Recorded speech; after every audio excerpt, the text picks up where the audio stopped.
develop a variety of ministry methods for a variety of ministry situations. I always chuckle when the trainees back in Lafayette, they like to compare notes.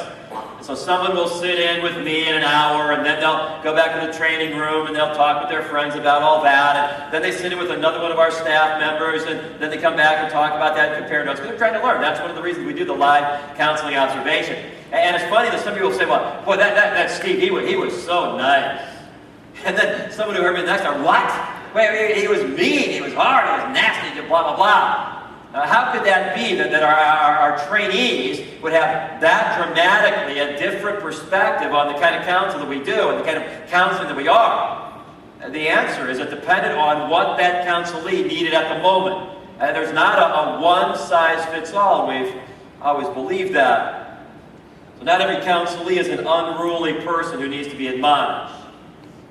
It's not just find a sin, shoot it with a Bible verse, send the person out to memorize and pray. And I realize the cynic might say back to me, well then, why do you guys call yourselves NANC? And why do you talk about nouthetic counseling?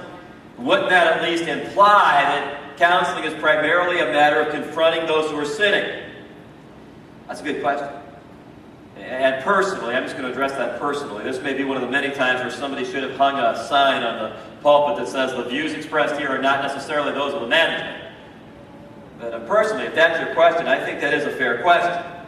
And to whatever degree our name might communicate that we have the view that counseling is exclusively about confronting people who are sinning, nay, noutheteo, I actually think we might have a name problem.